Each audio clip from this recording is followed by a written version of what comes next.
O século II e o início do século II, da era cristã, foram um cadinho de fogo para a fé nascente. O Império Romano, vasto e poderoso, via no cristianismo não apenas uma seita, mas uma ameaça à ordem social e religiosa estabelecida. Era um tempo de perseguição intermitente, onde a fé exigia coragem e muitas vezes o sacrifício supremo do martírio. Neste cenário de tensão e transformação, emerge a figura monumental de Quinto Sétimo Florencio Tertuliano, nascido em Cartago, no norte da África, por volta do ano 160 d.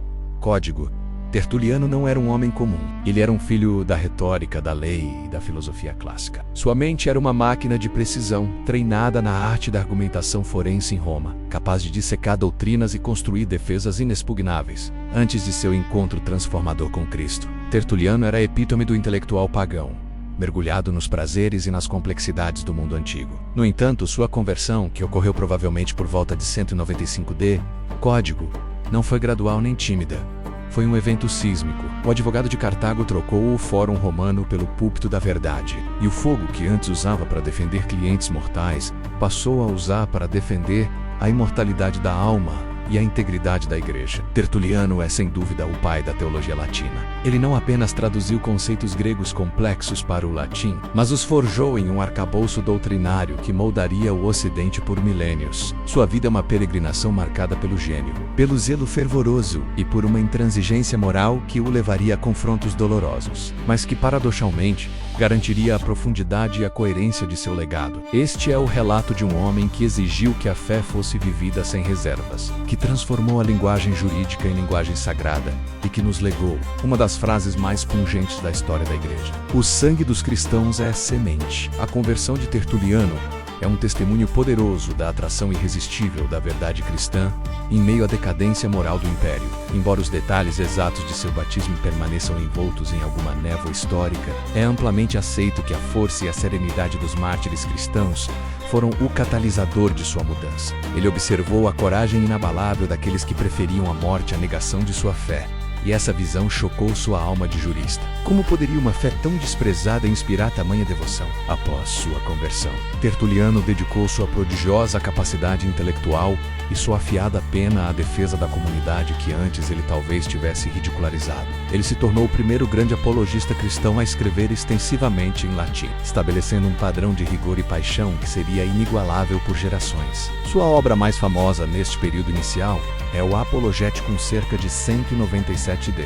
Este não é apenas um livro de defesa. É um ataque metódico e brilhante contra as acusações absurdas e injustas que pesavam sobre os cristãos. Tertuliano confronta o Estado romano com sua própria hipocrisia, argumentando que a perseguição é ilógica e injusta. Ele desmantela as acusações populares, como incesto, canibalismo e traição ao império. Com a astúcia de um advogado experiente, ele inverte o ônus da prova. Se os cristãos são criminosos, que sejam julgados por crimes reais, e não apenas pelo nome, ele exige o direito fundamental à liberdade religiosa, argumentando que a verdadeira adoração deve ser voluntária e que forçar a fé é um ato de impiedade. No Apologeticum, Tertuliano não apenas defende a fé, mas exalta o modo de vida cristão. Ele descreve a comunidade como um corpo de pessoas unidas pelo amor e pela disciplina, que oram pelo imperador e buscam a paz, apesar de serem perseguidas por ele.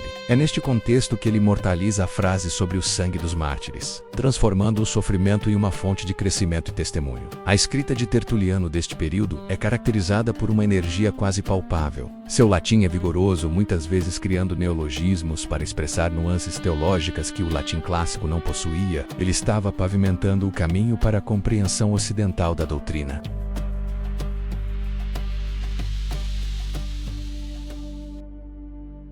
O legado mais duradouro de Tertuliano reside em sua função como o grande definidor do vocabulário teológico fundamental. Antes dele, a teologia cristã era quase exclusivamente expressa em grego. Tertuliano, ao traduzir e conceituar a fé para o latim, forneceu as ferramentas linguísticas essenciais para a Igreja Ocidental, preparando o terreno para figuras como Cipriano, Ambrósio e, crucialmente, Agostinho. Seu impacto é sentido, primeiro e acima de tudo, na doutrina da Trindade. A igreja primitiva lutava para articular um mistério profundo. Como Deus poderia ser o único menos mantendo o monoteísmo estrito e, ao mesmo tempo, manifestar-se como Pai, Filho e Espírito Santo, sem cair no erro de adorar três deuses separados? Havia hereges como Praxeas que diziam que o Pai e o Filho eram a mesma pessoa, sugerindo que foi o Pai quem morreu na cruz. Tertuliano não podia aceitar essa confusão. Em sua obra, Ad Versis Praxeam, ele introduziu a fórmula que se tornaria o padrão de ouro da ortodoxia ocidental, uma substantia tres persone. Tertuliano foi buscar as palavras no direito e na filosofia. O termo substantia, substância ou essência refere-se à natureza divina compartilhada. Aquilo que torna Deus, Deus é o que. O termo persone, pessoas, foi emprestado do contexto legal e teatral, onde significava o papel que alguém desempenha ou a máscara de um ator, para descrever as distinções reais e relacionais dentro da divindade. É o quem. Essa distinção foi revolucionária. Ela permitiu que os cristãos afirmassem: Deus é um em sua essência, mas três em suas relações. Sem a clareza jurídica de Tertuliano, o Grande Concílio de Nicéia, que aconteceria um século depois, teria sido muito mais difícil de realizar. Mas Tertuliano não usou sua mente afiada apenas para olhar para o céu. Ele a usou para defender a igreja na terra.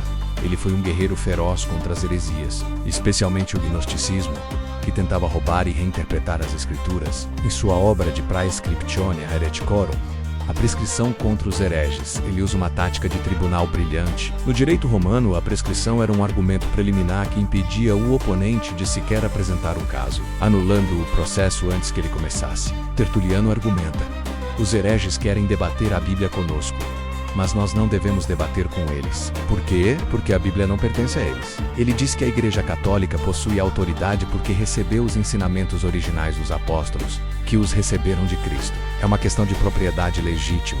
Os hereges, que surgiram muito tempo depois, são como invasores tentando usar documentos que não herdaram. Tertuliano estabelece aqui que a tradição e a sucessão apostólica são as chaves de leitura da Bíblia. Sem a Igreja, a Bíblia pode ser torcida para dizer qualquer coisa. Com essas definições, Tertuliano construiu os muros da fortaleza teológica do Ocidente. Mas, ironicamente, o homem que tanto defendeu a autoridade da Igreja logo entraria em conflito com ela. O seu desejo por pureza e perfeição o levaria a um caminho perigoso e solitário.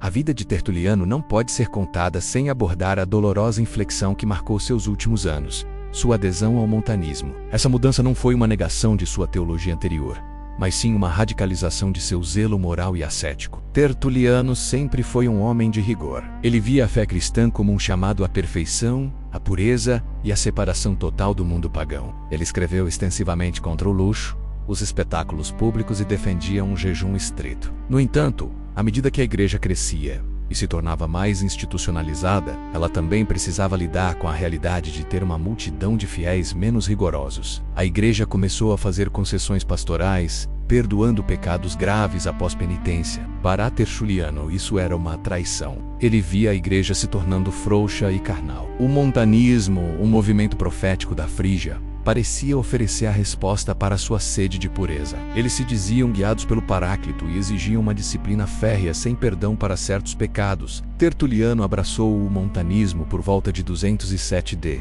Código sua pena se tornou ainda mais afiada, agora voltada contra a própria igreja que ele havia defendido. Em obras como de Pudicitia, ele ataca o bispo de Roma por ousar perdoar pecados capitais, reservando o perdão total apenas para Deus.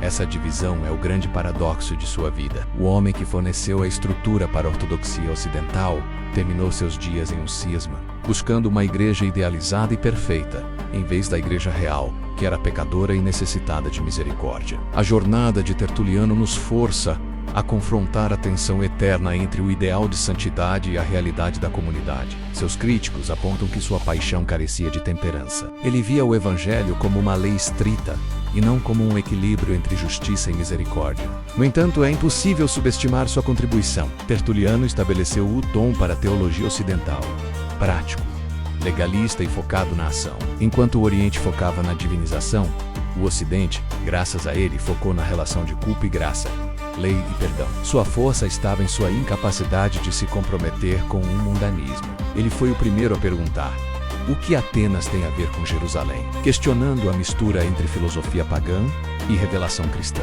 A vida de Quinto-Sétimo Florencio Tertuliano é um drama de conversão, criação e confrontação. Ele foi um incendiário que acendeu o fogo da teologia latina, forjando conceitos que permanecem inquebráveis mais de 1800 anos depois. Ele nos deu a linguagem para falar de Deus como Trino, Ele nos ensinou que a fé não é uma opinião branda, mas uma convicção que deve transformar cada aspecto da nossa existência. Seu rigor, que o levou ao cisma, é também a fonte de sua força. Tertuliano nunca se contentou com a mediocridade espiritual. O advogado de Deus deixou-nos o desafio eterno: viver o Evangelho não como uma conveniência social, mas como a única e inegociável verdade. Seu fogo continua a aquecer e, por vezes, a queimar menos a paisagem da teologia cristã.